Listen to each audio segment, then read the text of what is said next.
देखिए, हम लोगों को पता था कि चलती बंदूक के दहाने पे हैं, हमको मालूम है हम निशाने पे हैं। भाई आप बार बार उसी सवाल को कह रहे थे, मैं सरकार की खूबियां बता रहे थे, लेकिन आप उस सवाल को पूछे जा रहे थे। मैं इनसे रोजगार की भी बात करता, लेकिन आप स्कूल पे अड़े रहे। मैं कहता हूं कि भाई अगर किसी भी हमारे हिंदू भाई आज भी गांव में आप चले जाएं तो मस्जिद के आगे मेरी हिंदू बहन बेटियां अपने बच्चों को लेकर खड़ी होती हैं। वो चाहती है कि अगर कोई भी उनके पास उनके बच्चों को परेशानी है, जो नमाज पढ़ने वाले हैं वो उस पर दम करते हुए निकल जाए। आज भी उनकी आस्था बनी हुई है। और देखिए, कहीं मेरे हिंदू भाइयों के घर पे आप चले जाएं तो वहां पे एक ताबीज बना भी रखा हुआ होता है, उनकी भी आस्था होती है। आप उस पे बोल ही नहीं रहे जो मैं चाह रहा हूँ। आप इधर उधर की बातें कर रहे हो, बोलने की जरूरत नहीं है। आयत की मैंने बात की कि अगर वो जिहादी सोच की बात अगर बीजेपी लगा रही है, सारी चीजें हो रही है। नहीं नहीं, वहां पर आयती जो लिखी गई, मैं पढ़ने नहीं गया था ना आयतें। आयतें तो आप बताएंगे ना, आयतें मैं थोड़ी ना पढ़ता हूँ। मैं पढ़ता हूँ क्या आयतें? आयतें तो आप लोग पढ़ते होंगे। हाँ, देखिए, अभी आपने कहा कि आयत, मैं कहता हूं कि भाई देखिए, स्कूल जो है शिक्षा का मंदिर है, तालीम इदारा है, तो वहां पर सिर्फ और सिर्फ तालीम की बात होनी चाहिए। क्योंकि हमारे जो बच्चे हैं जब वहां से एजुकेशन प्राप्त करके निकलेंगे तो देखिए आईएएस बनेंगे, डॉक्टर बनेंगे, और देखिए मुल्क के वजीर आजम भी बनेंगे, और देश को उस भागदौड़ पर लेकर चलेंगे जहां के लिए हम सोचते हैं कि हमारा देश विश्व गुरु बनेगा। लेकिन आपने उस आयत की तो बात कर दी कि आयत है, लेकिन अभी एक ये बताया गया था स्कूल के अंदर कि जी इनका ब्रेन वॉश कराया जा रहा है, लेकिन जब जांच पड़ताल हुई तो वहां पे कुछ भी नहीं हुआ। मैं वही कह रहा हूँ। देखिए, हाँ, लेकिन बाकी जगह चाहे आजमगढ़ की बात हो, वहां पर भी किसने खाना दिया? मौला ने खाना दिया। किसने, आप कौन आपकी परवरिश कर रहा है? मौला परवरिश कर रहे हैं। तो एक सोच जो बदलने का आरोप लग रहा है, ये भी बात तो फैक्ट है। क्यों, सही कह रहा हूँ कि नहीं सर आप? देखिए, हमारे जो काबिल दोस्त अभी बोल रहे हैं, अभी मुद्दा ये था कि क्या सरकारी स्कूलों में आयात की बात होगी या धार्मिक चीज़ों की बात होगी या इस तरह से स्प्रेड आउट करना है। इसमें मसला ये नहीं था। मसला ये था कि प्रधानमंत्री मोदी, सीएम जो है योगी, और सरस्वती माता की जो मूर्तियां थी उसको उतार के रख दी गई, और उसके बाद कुरान की आयत वहां पर लिखी गई। तो ये एक तरह से गलत, ये मानसिकता की बात हो रही है। हम कह रहे हैं शिक्षा की बात नहीं हो रही है, शिक्षा की बात है मानसिकता का। मैं वही कह रहा हूँ ना, मानसिकता पे तो बात आ रही है। हाँ, सुन लीजिए, इसका जवाब भाई, तो फिर आ रहा है। मैं पूछना चाहता हूँ उसके प्रधानाचार्य कौन थे जिन्होंने इस तरीके की हरकत करी? बताइए। बताइए किसने इस भाई आपने बता दिया वहां कुरान शरीफ की आयत वहां लगाई गई, लेकिन वहां पे चलाने वाले संचालक कौन थे? उनके खिलाफ एक्शन नहीं होगा। लेकिन आप नहीं, सुन लीजिए भाई, आप हमेशा एक कम्युनिटी को टारगेट पे मत रखिए। जो अगर उस प्रशासन का जो भी दोषी है उनको सजा होनी चाहिए। और हम ये कहते हैं कि भाई ये जो मस्जिद हो, मंदिर हो, इससे भी थोड़ा सा बाहर निकलिए, क्योंकि मेरा देश अब रोजगार मांगता है। 2 करोड़ प्रतिवर्ष नौकरियां देने का वादा इन्होंने करा था, 11 साल से ऊपर हो गए तो 22 करोड़ के करीब हम अंदाजा लगा ले। और सर, भारत को स्मार्ट सिटी भी देने का वादा करा था। भाई मुझे लगता है कि आज मैं जहां पे खड़ा हूं ये सबसे बड़ी भारत की स्मार्ट सिटी है, सबसे बड़ी। भाई इन्होंने ऐसा वादा करा था, और इन्होंने महिलाओं की सुरक्षा की भी बात करी थी। भाई चाहे मैं गुजरात उठा लूं, चाहे मैं महाराष्ट्र उठा लूं, या मैं आपका बिहार उठा लूं, जहां बिहार में हीना परवीन की हत्या हो गई थी, या फिर अंकिता भंडारी जो आज भी इंसाफ के लिए उसके पीड़ित परिवार तरस रहे। जनता के बीच में जाना चाहता हूँ, समझना चाह रहा हूँ कि क्या ये जो आरोप लगते हैं कि स्कूलों में धर्मांतरण गैंग जो है वो एक्टिव हो गया है? बिल्कुल, धर्मांतरण गैंग एक्टिव है। हाँ, एक्टिव है इनका। ये कुरान की आयतों का एजुकेशन से क्या मतलब है इसमें? ये आप अपने घर में पढ़ाइए ना। कुरान के एजुकेशन से क्या मतलब है? हाजी नाजिम साहब, एक सवाल और लेकर आता हूँ। सर, 1 मिनट आप आ गए जी, प्लीज। आप कुछ बोल रहे थे, आप पूछना चाह रहे थे। जो धर्मांतरण गैंग एक्टिव है स्कूलों में, इसको कैसे देख रहे हैं आप? ये आरोप लग रहे हैं। ये आरोप नहीं है जी, सही है। अभी तो रोज न्यूज में भी और चैनल पर भी देख रहा है कि रोज डेली पकड़ा रहा है कि इसका धर्मांतरण कर दिया, उसका कर दिया, उसका। ये सब गलत है। बताइए हाजी नाजिम साहब, धर्मांतरण वाला जो आरोप लग रहा है वो जनता भी देख रही है और पूछ रही है कि भाई अगर स्कूलों में पढ़ाई तो आयत का क्या काम है वहां पर? हाँ, देखिए, अभी इन्होंने धर्मांतरण की बात करी तो भाई हम उसके खिलाफ हैं, लेकिन जब आप घर वापसी की बात करते हो तो फिर क्या कहा जाए? भाई घर वापसी और धर्मांतरण दोनों एक ही है, अलग अलग रूप है मगर है एक ही। भाई आपने बरेली के एक पुजारी को देखा होगा, उन्होंने क्या कहा था? उन्होंने 70 से ज्यादा मुस्लिम लड़कियों को कहा कि मैंने इनकी घर वापसी कराई है, और मुझे उसे झंगूर बाबा से भी नफरत है जिन्होंने। झांगुर बाबा? अरे सुनिए, अरे बाबा तो आप बोलते हैं, मैंने इसलिए कहा क्योंकि आप लोग बाबा बाबा कहते थे। अगर मैं झंगूर कहते तो ये बाबा बोलते। हाँ, और देखिए उस झंगूर का नाम जलालुद्दीन था। भाई मुझे बड़ी उससे नफरत है। तो इसीलिए तो जनता कह रही है ना कि धर्मांतरण गैंग एक्टिव है। भाई आप लोग इस तरह से, ये घर वापसी वाले गैंग जो है ये एक्टिव नहीं है क्या?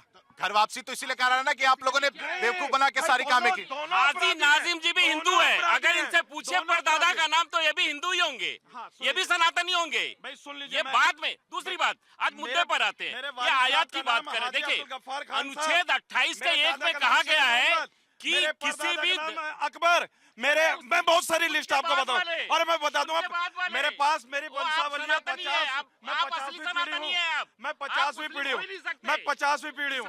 इस्लाम 1400 साल बाद आया, उससे पहले आप देखिए, भाई, इन्होंने कहा कि जिस आयत की बात कर रहे थे भाई साहब ने, आयत की अभी बात इन्होंने कही। कहा कि ये मुसलमान नहीं हो सकते, कल को ये कहेंगे नाजिम भारतीय भी नहीं हो सकता। आप वंदे मातरम बोल दीजिए, ये नहीं बोलेंगे। आप इनसे वंदे मातरम बुलवाइए, वंदे मातरम बुलवाइए, नहीं बोलेंगे, ये नहीं सुन लीजिए, बोलेंगे, भाई देखिए, नहीं बोलेंगे भाई, ये। हाँ, बोलिए वंदे सुनो, मातरम, सुनो, एक बोलिए चीज, वंदे एक चीज, मातरम, भाई, नहीं बोलेंगे। जनता आ रहा हूँ, जनता कुछ कहना चाह रही है। जनता के पास जाते हैं, जनता के पास जा रहा हूँ। जनता, यस सर, बोलिए आपका क्या क्वेश्चन है? जय श्री राम क्यों बुलवाना है आपको? जी सर, मैं योगी जी को बहुत पसंद करता हूँ, सनातनी हिंदू हूँ, मैं अयोध्या से बिलोंग करता हूँ। इसीलिए जय श्री राम बुलवाना है। इससे वो प्रूफ हो जाएगा कि वो भारतीय है जय श्री राम बोलने से? जी सर, बताइए क्या क्वेश्चन है आपका? नहीं समझ पाएंगे, ये दिक्कत है। ये आप लोगों के साथ भी दिक्कत है कि किसी को जबरदस्ती जय श्री राम बुलवा नहीं सकते आप।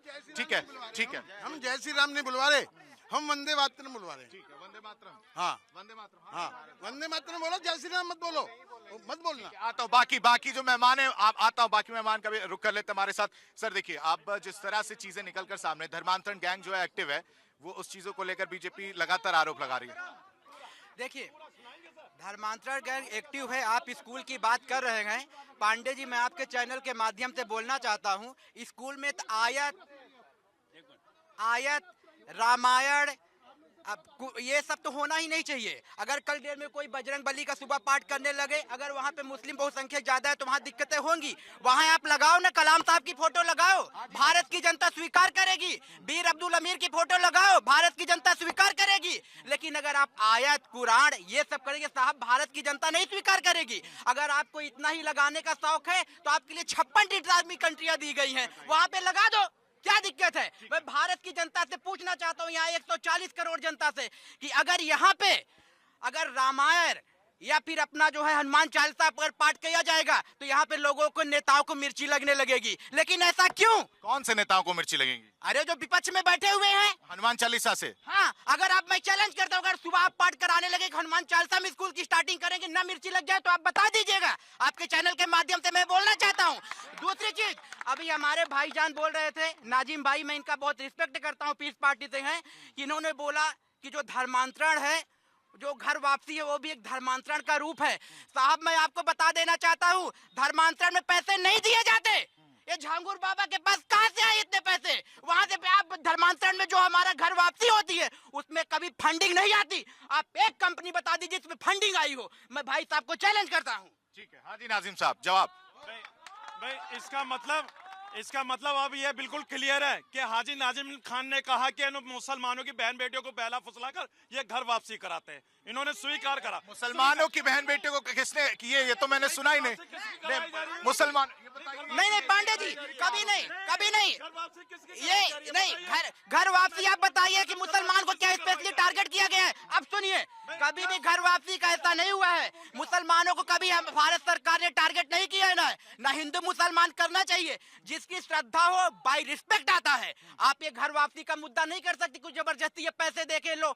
अब मुझे ज्यादा आपको कहना चाहता हूँ, जब इनकी फंडिंग आती है तो उसमें एक कैटेगरी है। अगर आप किसी पंजाबी को करेंगे तो उस पर आपको ये अमाउंट दिया जाएगा, ब्राह्मण की लड़की को करेंगे तो उसका ये अमाउंट दिया जाएगा, छतरी की लड़की को करेंगे आपको ये अमाउंट दिया जाएगा। आप घर वापसी का जो यहाँ बना हुआ है, घर वापसी में पैसा नहीं दिया जाता। आप श्रद्धा भाव से, अगर आपको रिस्पेक्ट लगता है, हिंदू धर्म में आना है, सनातन धर्म में आना है, तो आप बाय रिस्पेक्ट आओ, लेकिन वहाँ फंडिंग नहीं की जाती। ठीक है, ठीक है, ठीक है, ये बहुत अच्छी बात कही आप लोगों ने। आप कुछ कह रहे थे? कुछ नहीं, अभी तो आप बोल रहे थे, पीछे से कुछ तो पूछ रहे थे। नहीं, हम ये बोल रहे थे ना कि जो मुद्दा था उस पे मुद्दे से अलग भटक रहे थे। क्या मुद्दा आप समझ पाए? अभी अब स्कूल पे चल रही थी ना चर्चा, तो भी हनुमान चालीसा बोला, उन्होंने आयत बोला, जो आयत यहाँ लिखी तो वो गलत था। उन्होंने सोच की एक बात की। उन्होंने अभी ये कहा कि फंडिंग आ रही है, राइट? तो उनको ये पता है फंडिंग कहाँ से आ रही है, तो सीबीआई को दे, उसको जांच, उसको फांसी लगाओ ऐसे आदमियों को जहाँ से फंडिंग आ रही है। बताइए। झांगुर बाबा साहब आप जेल में हैं, लेकिन जब विपक्ष इसी पे मुद्दा उठाते हैं, विशेष समुदाय को टारगेट किया जाता है। ये मुद्दा विपक्ष में क्यों उठता है? और रही बात फंडिंग की, रही बात आप कह रहे हैं ना कि यहाँ की आपकी जो बात हो रही, सुनिए मैं इनकी सवाल ले लूं, पूरा सवाल ले लूं। हाँ, नहीं, आपने बोला इतने को इतना देते, इतने को इतना देते, मतलब आपको सब पूरा पता है, तो आप पूरा सीबीआई को उनको दीजिए, आप उनको फांसी पे चढ़ाइए। ऐसे लोगों को जो देश के खिलाफ है उसको चढ़ाइए आप। ठीक है, जो बच्चों को पढ़ाया जा रहा, आयत लगाई जा रही है, गलत है। वो गलत है, वो गलत है। गलत है, संविधान से जो भी चीज है। ठीक है, बिल्कुल सही। हमारी सम्मानित जनता है, इनका सम्मान होना चाहिए। मैं दोबारा आपके चैनल के माध्यम से रिपीट करना चाहता हूं, यहाँ पे अगर कलाम साहब की आप फोटो लगा दो, भारत की 140 करोड़ जनता सपोर्ट करोगी। वीर अब्दुल हमीद की फोटो लगा दो, यहाँ भारत की 140 करोड़ जनता सपोर्ट करेगी। आप रसखान जी की फोटो लगा दो, वो भी मुस्लिम समुदाय से आते थे, वहाँ 140 करोड़ जनता सपोर्ट करोगी। यहाँ पे सुबह जो है आयत लगाना या फिर हनुमान चालीसा पढ़ना, ये सब चीजें नहीं होनी चाहिए। हर एक जगह का एक प्लेस दिया गया है पांडे जी, उसके तहत होना चाहिए ये सब काम। ठीक है, आ रहा हूँ सर, आपके फेवरेट उनसे जरा मैं सवाल भी ले लेता हूँ, बहुत देर से परेशान है। आइए आगे, क्या पूछ रहे थे आप? सर हम बोल रहे थे सर को रोजगार के लिए ये जो फालतू में बहस कर रहे हैं, हाँ। हिंदू मुस्लिम, उससे कुछ नहीं होगा। हाँ। अभी नहीं, जो बच्चे अगर आप बड़े हो, सुनिए मेरी बात सुनिए, अगर आप बड़े होंगे, आपके बच्चे होंगे, आपके बच्चे सरकारी स्कूल में पढ़ेंगे या प्राइवेट स्कूल में पढ़ेंगे, वहाँ पर किसी एक धर्म के बारे में पढ़ा जाएगा, वो सही है आपके हिसाब से? सर ये हिसाब से कोई तो फिर यही तो मुद्दा है, यही तो मैं कह रहा हूँ कि क्या इस पर चर्चा करना क्या बेकार है? कोई बेकार नहीं है। सुनिए, यही मैं कह रहा हूँ। ठीक है, एक अच्छा आपने भी कहा कि रोजगार पर बात होनी चाहिए, बात सही है हाजी नाजिम साहब। ठीक है, मैं आ रहा हूँ, आप बहुत देर से इंतजार कर रहे थे किसान जी। देखिए पांडे जी, हम जो बात करने आए हैं यहाँ पर ये है कि क्या स्कूलों में इस तरह की बातें होनी चाहिए, इस तरह का एक्ट क्या स्वीकार है, हम एक्सेप्टेबिलिटी है उस पर बात करें। तो मेरा मत है कि बिल्कुल नहीं है। सरकारी स्कूल में धर्म की एंट्री हो चुकी है, ऐसे मान रहे हैं आप? मैंने काफी स्टडी किया है इसके ऊपर में कि दुनिया के अंदर में, न केवल भारत की बात कर रहे हैं, भारत मुल्क की बात कर रहे हैं, बल्कि दुनिया में जहाँ तक धर्म आधारित शिक्षा है उसके लिए अलग एक जगह है, प्लेस निर्धारित है, जैसे हम वर्शिप करते हैं। तो सरकारी स्कूलों में इस तरह के प्रावधान बिल्कुल नहीं है। वहाँ पर आप जो हमारा जो नेशनल हीरो है, या जिससे हमारा एक जो यूनिफिकेशन की बात होती है, भारतीयता की बात होती है, इंडियननेस की बात होती है, उसको हम वहाँ पर दिखाना चाहिए, जिससे कि मैसेज जाए। शिक्षा के लिए पूरी तरह से आज़ादी है पूरे भारतवर्ष में। नाजिम जी से मैं पूछना चाहूँगा, क्या आपको शिक्षा पाने के लिए कहीं से रोका जा रहा है? क्या कुरान पढ़ने से रोका जा रहा है? क्या आप नमाज पढ़ते हैं उसके लिए रोका जा रहा है? हर चीज के लिए जगह और स्थान निर्धारित है, पढ़ाई के लिए भी है। हम आगे बढ़ रहे हैं, देश आगे बढ़ रहा है। रात में ही आपने देखा है कि भारत में आयत क्यों लगाई गई होगी? पंडित जी, मैं आ रहा हूँ उसी पे आ रहा हूँ। रात में आपने देखा है कि सूर्यवंशी जैसा प्लेयर है जो कि इंग्लैंड को धो देता है। भारत विकास के रास्ते पर डील हो रही है, भारत आगे बढ़ रहा है, भारत हर क्षेत्र में आगे बढ़ रहा है। साइंस की बात लें, टेक्नोलॉजी की बात लें, हमसे दुनिया खौफ खाई हुई है। ठीक है, मोटा मुझे बताइए, क्या सरकारी स्कूल में धर्म की एंट्री हो रही है? कि इस तरह से एंट्री बिल्कुल नहीं होनी चाहिए। जब को आजादी मिली हुई है, आप अभी भाई साहब बात कर रहे हैं कि हनुमान चालीसा पढ़ें, आप श्लोक पढ़ें, गीता पढ़ें, ग्रंथ पढ़ें, उपनिषद पढ़ें, पुराण पढ़ें, सबकी आजादी आपके पास है। लेकिन स्कूल में इसको लेके नहीं, स्कूल ये बात की शिक्षा देता है कि आप भारत के नागरिक हैं, आप भारत के विकास के लिए, भारत की बेहतरी के लिए, भारत के भविष्य के लिए और भारत को आगे कैसे ले जाएं, इसके लिए शिक्षा पाने के लिए जाते हैं। हम आधुनिक शिक्षा की बात कर रहे हैं। आप पीछे आगे बढ़ना है, आगे बढ़ना है, और इस तरह से आयत लगाना ठीक नहीं, मतलब किसी एक धर्म को प्रचार करना, चाहे कोई भी धर्म हो, वो ठीक नहीं है।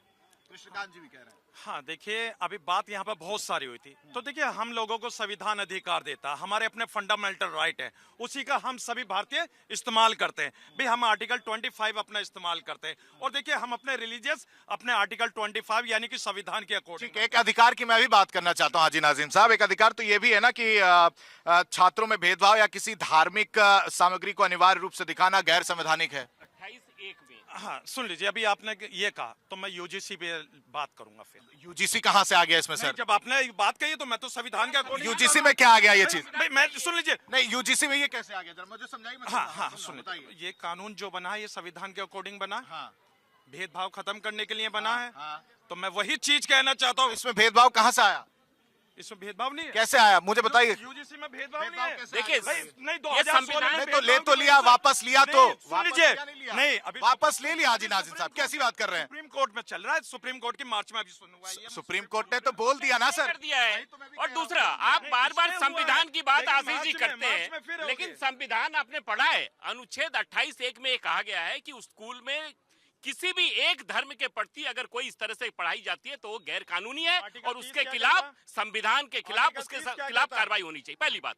आपको आयात पढ़ना है, आपके लिए मदरसे खोले गए हैं, आपके लिए मस्जिद है, पढ़िए ना, कौन रोक रहा है। लेकिन आप ये बता दीजिए आशीष जी, मैं इनसे पूछना चाहता हूँ, एक मदरसे का विद्यार्थी कोई IAS IPS बनाओ नहीं, मदरसे में क्या चल रहा है हिंदुस्तान में? नीट निकाला है। नहीं नहीं, वो एक नहीं नहीं नहीं, मैं IAS IPS की बात कर रहा हूँ। मदरसे में सिर्फ और सिर्फ आतंकवाद की खेती चलाने की व्यवस्था इन लोगों ने कर रखा है, और हमारी सरकार बड़ा बयान है, बड़ा बयान है। आ रहा हूँ एक पब्लिक रिएक्शन। एक मिनट, हाजी नाजिम साहब, हाजी नाजिम साहब, मदरसों को नहीं कैसे ऐसा, मुझे आपत्ति है भाई। सुन लीजिए, ये वही मदरसे हैं जहाँ से नहीं बात जनता की बात हो, ये वही मदरसे हैं जहाँ से हमें भारत के पूर्व राष्ट्रपति डॉक्टर राजेंद्र प्रसाद जी ने तालीम आफ्ताब हुए। ये वही मदरसे हैं जहाँ से मुंशी प्रेमचंद जी, जिनके अभी एक गोदान के नाम से एक मूवी भी आ रही है, और अनंत अमित जी, फिर क्यों इतना बड़ा आरोप लगा? देखिए बहुत बड़ा आरोप लगा। इनसे अल्फला यूनिवर्सिटी के विषय में पूछे, व्हाइट कॉलर लोग डॉक्टर बन के इस देश में आतंकवाद की खेती चलाने का काम। मदरसों पे आतंक। एक सिंगल आतंकवादी बता दो जो हिंदू हो, एक आतंकवादी पकड़ा हो जो हिंदू हो। सवाल मैं कह रहा हूँ सर, जनता सर्वोपरि। आतंकवादी की डेफिनेशन क्या होती है? आतंकवादी की डेफिनेशन क्या होती है? आतंकवादी था वो जो महात्मा गांधी को, ये बताओ, आतंकवादी की डेफिनेशन क्या होती था? वो नहीं था आतंकवादी। क्या परिभाषा आतंकवादी की परिभाषा पता है? महात्मा गांधी को जो हमारा आतंकवादी नहीं है, नहीं है, कैसे नहीं है? आदमी क्रांतिकारी था, गोड से अमर है।